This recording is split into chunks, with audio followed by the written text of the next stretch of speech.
আলামিনের কাছে দোয়া করি, সাথে সাথে তরুণদেরকে শপথ নিতে বলবো। এক ওসমান হাদি চলে গেছে। আল্লাহ রাব্বুল আলামিন বলেছেন, যারা আল্লাহর জন্য শহীদ হয়ে যায় তাদেরকে তোমরা মৃত বলো না, তারা আল্লাহর কাছে রিজিক পায়, তোমরা বুঝতে পারো না। এটার অনেক ব্যাখ্যার একটা ব্যাখ্যা হচ্ছে আল্লাহ সরাসরি তাদের জন্য রিজিকের ব্যবস্থা রাখেন, কিন্তু আল্লাহ রাব্বুল আলামিন প্রত্যেকটা শাহাদতের বদলা এই দুনিয়ার বুকে এমন ভাবে ছড়ায় দেন, ঘটায় দেন, যেটার দ্বারা এই জগৎবাসীও দেখতে পায় যে ওই লোক মরে গেছে, তার আদর্শ মারা যায় নাই। হামজাকে যারা শহীদ করেছিল, যারা ইসলামের বিখ্যাত বীরদেরকে শহীদ করেছিল, তাদের নাম কিয়ামত পর্যন্ত আল্লাহ স্বর্ণাক্ষরে রাখবেন। আমরা বিশ্বাস করি আমাদের ওসমান হাদি যে আদর্শ লালন করেছে, যুবকেরা একটা হাদি চলে গেছে, প্রত্যেক গ্রামে, প্রত্যেক পাড়ায়, প্রত্যেক মহল্লায় একজন করে ওসমান হাদি তৈরি হবে, ঠিক কি না? তরুণেরা, যুবকেরা, ইসলামকে লালন করো, ইসলামকে ভালোবাসো। এই দেশের দিকে শকুনের মতো তাকায় আছে বিভিন্ন লোলুপ দৃষ্টিতে। নিজেরা যদি না বদলায়, নিজেদের আদর্শে যদি উজ্জীবিত না হতে পারে, তাহলে কেবল হইচই করে কাজ হবে না। প্রত্যেককে তৈরি হতে হবে এক একজন মুজাহিদ হিসাবে, এক একজন ইসলামের ঝান্ডাবাহী হিসাবে, আদর্শ তরুণ হিসাবে, আদর্শ যুবক হিসাবে, যারা দেশ, রাষ্ট্র, বৈশ্বিক বিভিন্ন চ্যালেঞ্জের মোকাবেলা জ্ঞান, বিজ্ঞান, আদর্শ, আখলাক, ইসলাম দিয়ে করবে, এরকম তরুণ হতে হবে। আজকের মাহফিল হাদির জন্য উৎসর্গিত। আমরা কি এই শপথ নিতে রাজি আছি? রাজি আছে? আল্লাহ রাব্বুল আমিন যেন আমাদেরকে কবুল করেন, বলেন আল্লাহুম্মা আমিন। প্রিয় ভাইয়েরা, আমাদের এই সকল আয়োজন, যে সকল আয়োজনে আমাদের ছেলেরা আপনাদের জন্য হাজারো প্রতিকূলতা উপেক্ষা করে নিজেদের কষ্ট করে আয়োজনগুলো আপনাদের জন্য করেছে, আমি আপনার কাছে উদাত্ত আহ্বান জানাবো। বছরে একদিন হয়, বহু পরিশ্রম করে তারা আমাদেরকে এইগুলোতে এঙ্গেজ করেন, আপনারা প্রাণবন্তভাবে শরীক হবেন। তবে আজকের দাবিটা আমার ভিন্ন। যেই সকল ছেলেরা কার্ডধারী তথা এই মাহফিলের জন্য সরাসরি সম্পৃক্ত, রাস্তাঘাটে যদি তাদের কোনো কাজ না থাকে, মহিলা প্যান্ডেলের পাশে যদি তাদের ডিউটি না থাকে, তাহলে মাহফিলে কে আসলো আর কে আসলো না, ইট ডাজেন্ট ম্যাটার। কিন্তু প্রত্যেকটা স্বেচ্ছাসেবক যাদের ওইখানে ব্যানারে ছবি লাগাইছেন এবং যারা গর্বিত সন্তান বলেছেন, আমি প্রত্যেকের হাজিরা নিব। সবাইকে স্টেজের প্যান্ডেলের ভিতরে আসতে হবে, বাহিরে আর কোনো কাজ নাই। আমি কেবল তাদের জন্য কিছু কথা বলে তারপরে যাব ইনশাআল্লাহ। একজন বাইরে থাকতে পারবে না। আপনি আয়োজন করে বলবেন তোমরা শুনে খাও, আর আপনি ঘোরাফেরা করবেন বাইরে, তা হবে না। প্রত্যেককে এখানে আসতে হবে। যাদের গলায় কার্ডধারী আছে সামনে আসবেন, এসে আপনারা সকলে বসবেন। আমি দীর্ঘ কথা বলবো না, দীর্ঘ কথা বলার মতো মনও নাই, টাইমও নাই, আপনাদের অবস্থানও নাই। আমি বুঝি রাত 11টার সময় ওয়াজ থাকে ভাই, হ্যাঁ, এই সন্ধ্যাবেলার থেকে 5টা 19-এ মাগরিব, কত বাজে এখন আপনি হিসাব মিলান তো ভাই। আমি তো 11টায় ওয়াজ শেষ করে চলে যাই, 9:30টার মধ্যে আমার কথাবার্তা শুরু হয়। এই জন্য আমি বলবো যে আমরা ডেডিকেটেড কিছু কথা বলবো, আল্লাহর জন্য কিছু কথা, যেহেতু আসছি এটা একটা হক আছে, এই হক অনুযায়ী আমরা কিছু কথা বলে এরপরে আমরা ইনশাআল্লাহ। দুই হাত থামেন না, খবরদার মাইক ব্যবহার করবেন না, বাস মাইক একটা। হাতগুলো সোজা করেন। আচ্ছা, হাত নামান, হাত নামান। হাত এরকম করে সোজা করলে হবে না, হাত সোজা সোজা করার মতো করে করতে হবে একবারে। আমি কথা শুরু করে দিব, কোনো ভূমিকা নাই আজকে। একদম হাত টান টান করে দুটা সোজা করেন। হ্যাঁ, এবার একটু ডানে বামে তাকায় দেখেন কারা কারা হাত তুলতে পারে নাই। হাত সোজা হয়েছে সবার? হাত সোজা মানে কি এরকম নাকি টাঙ্গাইলে? এরকম এরকম হাত সোজা মানে এরকম। হাত সোজা করেন। দুই হাত তুলছেন। এবার গলাটা একটু পরিষ্কার দেন তো। আরে ভালো করে দেন। আপনার দাঁড়ায় আছেন কেন? জায়গা পাননি? সামনে আসেন, আপনারা সামনে আসেন, আমার সামনে বসেন। বাবারা সামনে চলে আসেন, আসেন। জায়গা না থাকলে আমি স্টেজে নিব আপনাকে, এই পাশে বসে ওয়াজ শুনতে হবে। আমার পাশে আসেন, এই জায়গা ফাঁকা আছে, আসেন করে। হ্যাঁ, গলা পরিষ্কার দিচ্ছেন। ওই যে মুরব্বী চাচা দুইজন দাঁড়ায় আছেন কেন? বাবারা সামনে আসেন। বাচ্চাদেরকে কেমনে শাসন করবেন, যে বস বলবেন কেমনে আপনি? সোজা করছেন? হ্যাঁ, এবার গলাটা আরেকবার পরিষ্কার দেন, ফাইনাল। এবার বুক বরাবর নেই বরাবর। হ্যাঁ, এবার একটা আকাশ বাতাস মুখরিত করে শয়তান তাড়ানো একটা তাকবীর দেওয়া লাগবে। বাপ দাদার জন্মে এরকম জোরে দেন নাই, এরকম একটা তাকবীর দিতে হবে। পারবেন ইনশাআল্লাহ? ফাঁকি মারবেন না তো? কারা কারা ফাঁকি মারবেন হাত তোলেন। হ্যাঁ, আলহামদুলিল্লাহ। ফাঁকি মারবেন না তো? দেখি কিরকম হিম্মত আছে। আজকে একটা পরীক্ষা হয়ে যাবে। রেডি সবাই?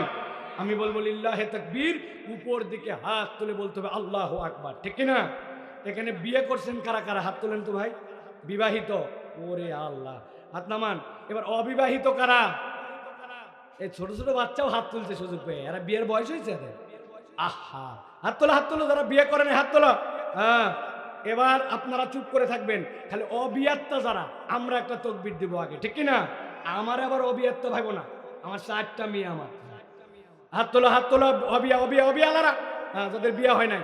আপনারা মুরব্বীরা চুপ থাকেন, তোমরা একটা তাকবীর দাও, লিল্লাহে তাকবীর। হাত নামান। এবার যারা বিয়ে করছেন তারা একটা তাকবীর দেন, লিল্লাহে তাকবীর। এবার যাদের বয়স 50-এর উপরে হাত তোলেন তো, কাদের বয়স 50+? আমিও হাত তুলছি, মানে আমার 50 হয়নি, কিন্তু আমার বুড়া বানায় ফেলেন না। 50-এর উপরে হাত তোলেন, 50-এর উপরে। চাচা আপনার 50 হয়নি? ওরে আল্লাহ, হাত তোলে না তো মুরব্বী, হাত তুলছেন। এবার আপনারা তাকবীর দিবেন শুধু, দেখি 50-এর উপরে, লিল্লাহে তাকবীর।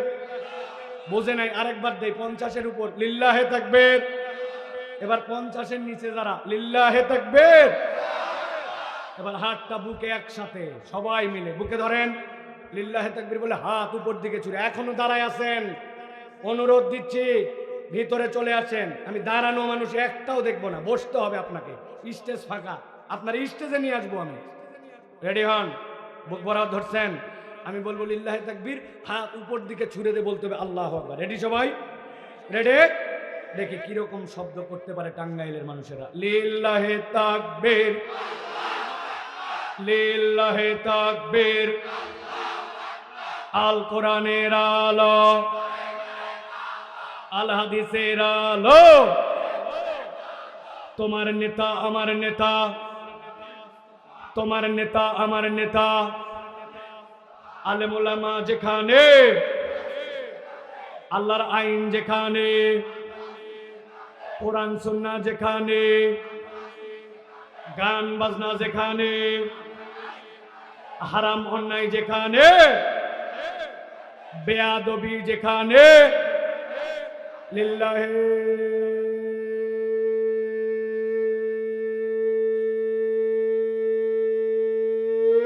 তাকবীর। মাশাআল্লাহ, বাহির থেকে লোকজন হই হই করে আসতে শুরু করছে। ওরা চিন্তা করছে ঘটনা কি ঘটছে, দেখো, ঠিক কিনা? আল্লাহ রাব্বুল আলামিন আমাদের আজকের আয়োজনকে কবুল করে নেন, বলেন আল্লাহুম্মা আমিন। প্রিয় ভাইয়েরা, আমরা আজকে আলোচনা করব যে বিষয়ে, আমি একদম ডাইরেক্ট আলোচনার মধ্যে প্রবেশ করব, অল্প সময় শেষ করব, এরপরে আমরা ইনশাআল্লাহ কথা শেষ করব। প্রিয় ভাইয়েরা, আমি কয়েকটা প্রশ্ন উত্তরের মাধ্যমে আপনাদের কাছে আলোচনাটায় প্রবেশ করি, তারপরে আপনাদের কাছে ভূমিকাটা পরিষ্কার করি। এই দুনিয়াতে আল্লাহ আমাদেরকে প্রেরণ করলেন, এই করার পরে আমরা জিন আর ইনসান, এই দুইটা আল্লাহ বলছেন তোমার ইবাদতের জন্য, আল্লাহর ইবাদতের জন্য আল্লাহ ডেডিকেটেড করছেন জিন এবং ইনসানকে। এটা কি আমরা জানি ভাই? জানি তো? আর এই যে আমাদেরকে আল্লাহ রাব্বুল আলামিন তার ইবাদতের জন্য বানালেন, এর বিপরীতে আল্লাহ বলছেন তোমাদেরকে সব সময় ডিস্টার্ব করার জন্য, সরল রাস্তার থেকে ভিন্ন রাস্তায় নেওয়ার জন্য, জান্নাতের ট্র্যাক থেকে জাহান্নামের দিকে পাঠানোর জন্য তোমাদের একটা শত্রু থাকবে, যে একদম মৃত্যু শয্যা পর্যন্ত ওই মায়ের পেট থেকে বের হওয়া থেকে তোমাকে ডিস্টার্ব করবে, তোমার শত্রুতামি করবে। এইরকম একটা শত্রু আমাদের আছে, তার নাম কি? সবাইকে বলতে হবে, তার নাম কি? তার নাম কি? এখন আমাদের এই দুইটা বিষয় ক্লিয়ার। 3 নম্বর একটা বিষয় ক্লিয়ার হতে হবে, সেটা হচ্ছে আল্লাহ বলছেন ইন্নাশ শাইতানা লাকুম আদুউম মুবিন। আমি আল্লাহ বললাম শয়তান তোমাদের জন্য প্রকাশ্য শত্রু। একসাথে মুরব্বীরা উত্তর না দিলেও কিচ্ছু যায় আসে না, কিন্তু আমার ইয়াংদেরকে উত্তর দিতে হবে। সেটি হচ্ছে শয়তান আমাদের কেমন শত্রু? বাচ্চারা বলে না কথা, কেমন শত্রু? এমন জোরে জোরে বলবি বাপ, যেগুলো মুরব্বী তোমার পাশে আছে ওরা যেন বিরক্ত হয়ে কথা বলবে। ওরা যতই চুপ থাকবে তুমি পাশ থেকে খালি ভলিউম মারো, ঠিক আছে না? মুরব্বীরা যেন চাঙ্গা থাকে, ইয়াংদেরকে দিয়ে চাঙ্গা রাখতে হবে। তাহলে শয়তান আমাদের কেমন শত্রু? এই কথা এতবার কেন জিজ্ঞাসা করলাম? শয়তান প্রকাশ্য শত্রু। তাহলে আমি আপনার কাছে অপ্রকাশ্য না প্রকাশ্য? এই পোস্টার অপ্রকাশ্য না প্রকাশ্য? এই মাইক অপ্রকাশ্য না প্রকাশ্য? এই মোবাইল অপ্রকাশ্য না প্রকাশ্য? শয়তান অপ্রকাশ্য না প্রকাশ্য? এগুলো সব দেখা গেল। শয়তানকে কে দেখছেন? কেমনে? তাইলে আমি যে বললাম প্রকাশ্য, তাহলে নিশ্চয় কোনো একটা বুঝ আছে, যে এই বুঝটা মাথায় পরিষ্কার করা লাগবে যে শয়তান প্রকাশ্য, কিন্তু কি ধরনের প্রকাশ্য, ঠিক কিনা? একটা ছোট্ট উদাহরণ দেই, যদি মিলে যায় হো বলবেন, না মিললে কথা বলবেন না। আমাদের এলাকায় পুকুরে যখন মাছ ধরে, তিন ভাবে মাছ ধরে। একটা হচ্ছে বড়শি দিয়ে ধরে, অনেক দিন ধরে দেখছে বড়শি দিয়ে ভালো করে ওঠে না, এরপরে জাল খেওয়ায় ধরে অথবা টানা জাল দিয়ে ধরে, তারপরেও দেখছে যে না, এইবার আর কোনো রেহাই আর নিস্তার নাই, এবার পুকুর পুরে সেই সব পানি বাইর করে মাছ ধরবো। আপনাদের এলাকায় কি এইভাবে মাছ ধরা হয়? হলে কথা বলবেন, না হলে বলবেন না। দাঁড়ায় আছেন কেন? আপনারা আসেন, স্টেজে আসেন প্লিজ, প্লিজ স্টেজে আসেন। এই স্টেজে, স্টেজে এই জায়গা ফাঁকা, এই জায়গা ফাঁকা, আসেন। হ্যাঁ প্রিয় ভাইয়েরা, তাহলে মাছ ধরা হচ্ছে কয় ভাবে? তিন ভাবে। এখন আপনার এলাকার এক লোক পুরা পুকুরের পানি শেষে শেষে একদম সব পানি তুলে, মাছ যা ছিল সব তোলা শেষ, পুকুরে কোনো পানিও নাই, পুকুরে কোনো মাছও নাই দেখা যাচ্ছে, কিন্তু পুকুরের মধ্যে এক হাত মতো ক্যাতক্যাতা কাদা আছে, পা দিলে ঘোষ করে হাঁটু পর্যন্ত ঢুকে যায়। বুঝে থাকলে বলেন টাঙ্গাইলের মুসলমান, পুকুরে পানিও নাই, দেখার মতো মাছও নাই, কিন্তু 1.5 হাত কাদা আছে। পুকুরে কি এখনো কোনো মাছ ধরা বাকি আছে না? না আছে। কি মাছ? বান, টাকি, শোল, জিয়েল, কানস, কই আছে।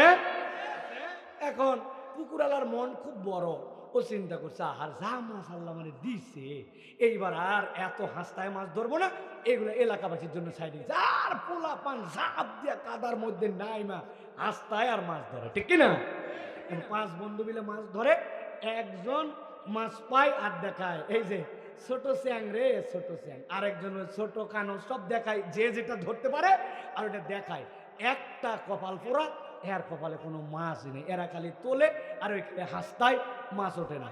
অনেকক্ষণ পরে এই যেটা মাছ পায় না, ওর নিচে হাত দিছে, হাত দিয়ে বলছে আল্লাহ এতক্ষণ যদি দেশ নেই এতেই খুশি, কারণ ওর যে ঘের ধরছে, ধরে বুঝছে তোরা যে এই টুকটুক যা তুলছিস, তোদের 10টা ইকুয়াল, আমার একটা।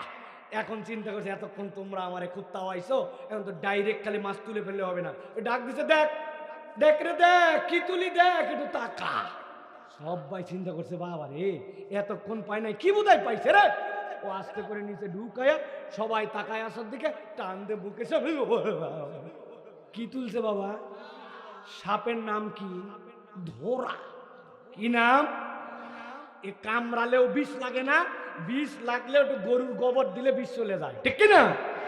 বলার উদ্দেশ্য কি, সাপটা ধরা, বিষ নাই, কিন্তু তারপরেও যখন ধরে তুলে মুখের সামনে আনে, তখনও একটা মানুষের মানবীয় কারণে, তবিয়তগত কারণে সাপ দেখলেই বুকের মধ্যে একটা আতঙ্ক হয়, ঠিক কিনা?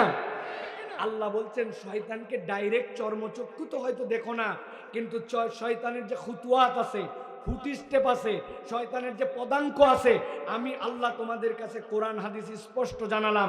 ইমানদার মাত্র ধরনটা এরকম হবে, ছোট হোক বড় হোক, মাঝারি হোক, জানা হোক অজানা হোক, শয়তানি কাজ মানে মুসলমান সেখান থেকে বেঁচে থাকবে। এই জন্য আল্লাহ বলছেন কোরআন শয়তানের সব চিহ্ন জানাই দিছে। এই জন্য শয়তানকে অবয়বে না দেখলেও শয়তানি জানার কারণে, শয়তান আমাদের প্রকাশ্য শত্রু। কেমন শত্রু? আলোচনার ভূমিকা শেষ, এবার মূল কথা। এই যে শয়তান, যেই শয়তান আমাদেরকে ধোঁকা দেয়, জান্নাত থেকে জাহান্নামে নেয়, আমাদের দুর্বলতা হচ্ছে এই শয়তান কিভাবে ধোঁকা দেয়, কয়টা স্টেপে ধোঁকা দেয়, এইটা আমরা জানি না। আমরা যদি শয়তানের ঘাঁটি চিনে ফেলতাম, তাহলে আমাদের জন্য বাঁচাটা সহজ। কেননা আমি যদি জানি এই কাজটা শয়তান আমাকে দিয়ে করায়, তাহলে তো দোষ তো আমার না, শয়তান করায়। আমি ঘাঁটি চিনি, তাহলে আমি ওইটাকে অ্যাভয়েড করব, ওইটার থেকে বাঁচার চেষ্টা করবো, আমি বেঁচে যাব, ঠিক কি না? আপনি জানেন এই রাস্তা দিয়ে গেলে অমুক জায়গায় এমন একটা ঢিপি আছে, আমার গাড়ি জেনিসু, আমার গাড়ি পারই হবে না, আমি এই রাস্তাতে যাব না, কারণ ওই রাস্তা খারাপ, ওটা আমার জানা আছে। এই দিক দিয়ে ভিতর দিয়ে করটের ওদিক দিয়ে গেলে ওই জায়গাটা ফাঁকা, ওখানে ডাকাতি হয়, পুলিশের চেক নাই। বাবা আরো রাস্তা তো মেন রোডে উঠার আছে, আমি ওই দিক দিয়ে যাবো না, কারণ ওটা ডাকাতির পয়েন্ট।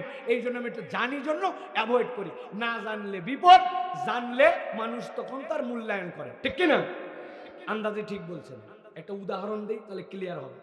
আমার হাতে একটা ঘড়ি আছে, যেই ঘড়িটা আমার অভ্যাস, যখনই অজু করি তখনই খুলে অজু করি, আর ঘড়ি নিতে মনে থাকে না।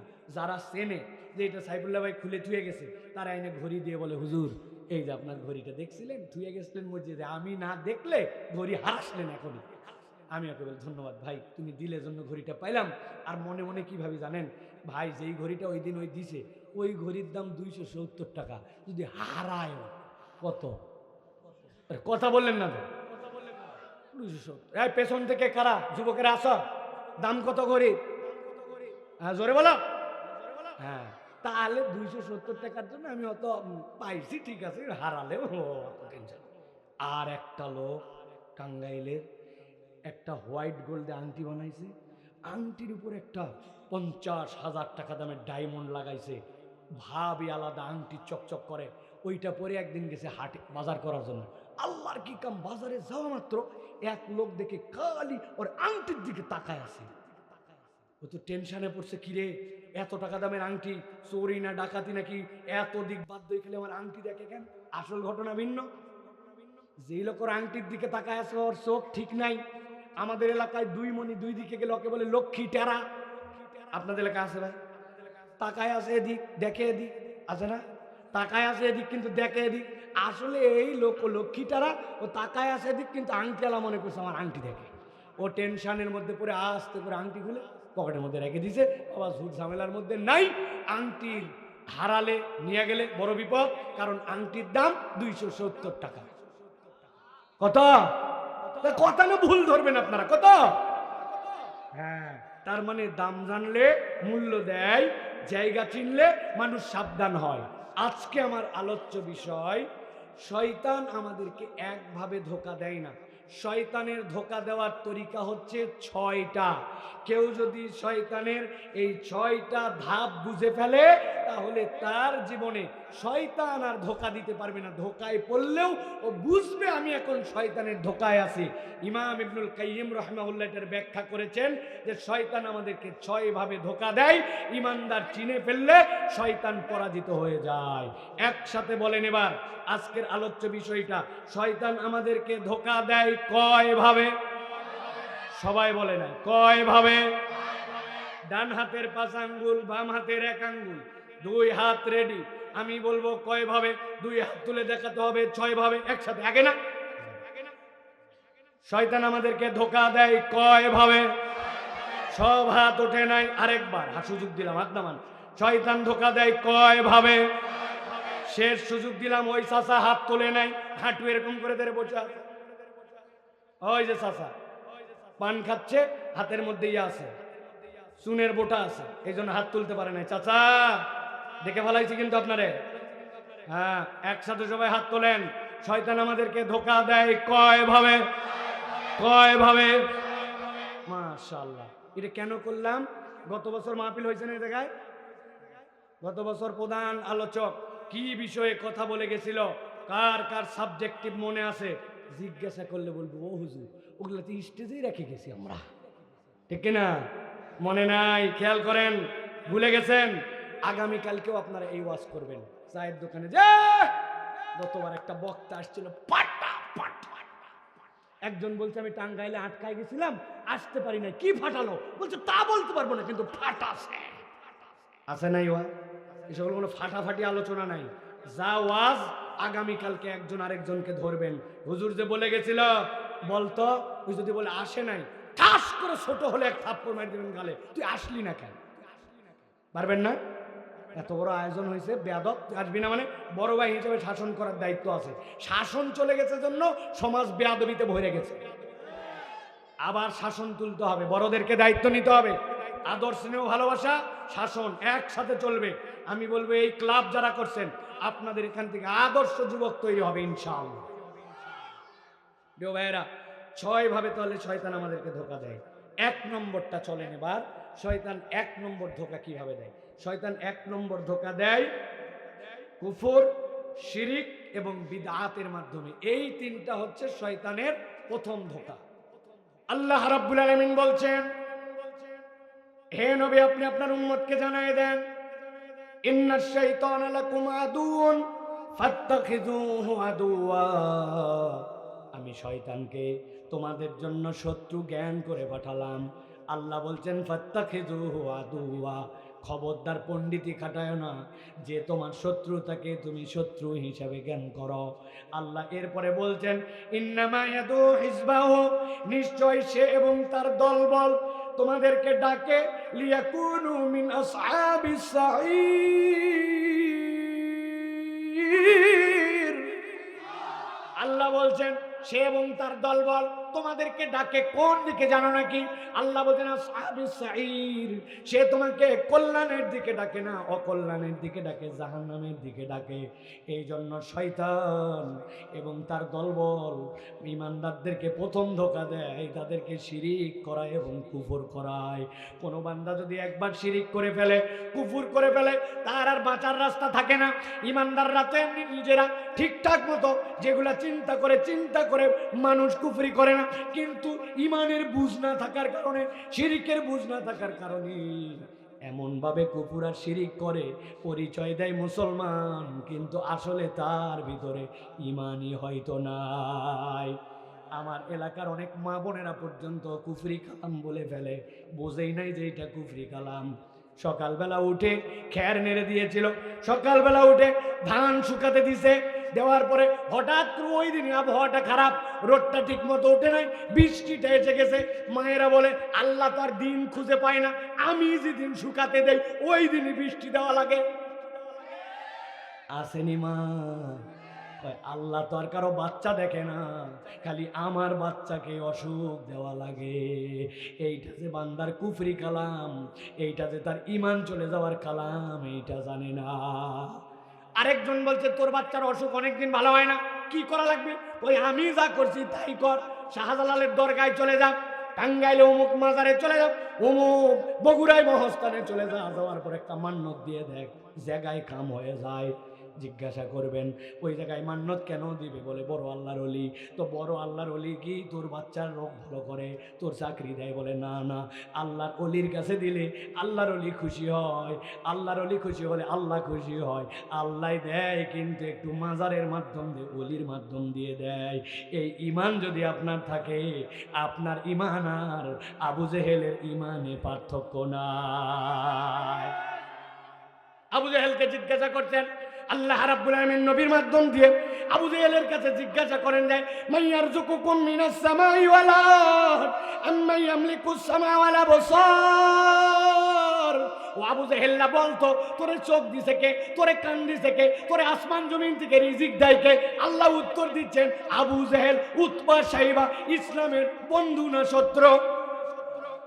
চিৎকার করে বলছে সায়াকুলুন আল্লাহ, অবশ্যই আল্লাহ আমাদেরকে খাওয়ায়, আল্লাহ আমাদেরকে রিজিক দেয়। তাহলে যে লাত ও জামানাত হবলের কাছে যাও কেন? বলে ও এই জন্য জিজ্ঞাসা করছো। লাত আল্লাহর অমুক ফেরেশতার প্রতিকৃতি, হবল আল্লাহর অমুক ফেরেশতার অমুক বড় পয়গম্বরের প্রতিকৃতি, ওদের কোনো ক্ষমতা নাই, কিন্তু আল্লাহর প্রিয় পাত্র, ওদের কাছে দিলে ওরা খুশি হয়, ওরা খুশি হলে আল্লাহ খুশি হয়, আল্লাহ খুশি হলে আল্লাহই দেয়, কিন্তু তাদের মাধ্যম দিয়ে দেয়। আল্লাহ বলছেন লিয়াতাকাররাবুনা ইলাল্লাহি যুলফা, তারা আল্লাহর বান্দার মধ্যে একটু নৈকট্য ঘটায় দেয়। আল্লাহ বলছেন যতই আল্লাহ খালিক, আল্লাহ মালিক, আল্লাহ আমার জীবনদাতা মরণদাতা বলো না কেন, এই ঈমানের কারণে আবু জেহেল মুশরিক। তুমিও যদি মনে করো পীর মাজার অমুক তমুক আমার ভালো মন্দ করতে পারে, তাদের মাধ্যম দিয়ে চাইলে আল্লাহর ইবাদতে ভায়া মাধ্যম হতে পারে, তাহলে আপনি মনে রাখেন আপনার হাসর নাসর আর আবু জেহেলের হাসর নাসর একসাথে হতে পারে। তাহলে শয়তানের 1 নম্বর ধোঁকা, সে শিরিক করাবে, কুফর করাবে, এরপরে আপনাকে কি করাবে? শিরিক আর কুফর করাতে পারে নাই, এখন আপনাকে বিদআতের মধ্যে ঢুকাবে, এমন কাজ যেটা ইসলামে নাই। আল্লাহ নবী সাল্লাল্লাহু আলাইহি ওয়াসাল্লাম যেটাকে দুনিয়াতে পূর্ণতা দিয়ে চলে গেছেন, দিন পূর্ণ, এরপর আর কিচ্ছু ঢুকানোর নাই, কিন্তু সে আপনার যুক্তি দিবে, বুদ্ধি দিবে, নানান কথা বলে বলে আপনাকে বিদআত করাবে, যা দিনের মধ্যে নাই ওইটাই হচ্ছে বিদআত। নবী যেটা করেন নাই, সাহাবীরা যেটা করেন নাই, যেই আমল শরীয়তের মধ্যে নাই, ইবাদত হিসাবে ওইটা করানোর জন্য সে পাগল। তখন ইমানদার অনেক আছে, যুক্তি তর্ক দিয়া বিদআতকে চালু রাখার জন্য তার যুক্তির কোনো শেষ নাই। আবার আমি যদি আবার আপনাকে যুক্তি দেই ওই জায়গাতে, তখন উনি আবার ঠান্ডা।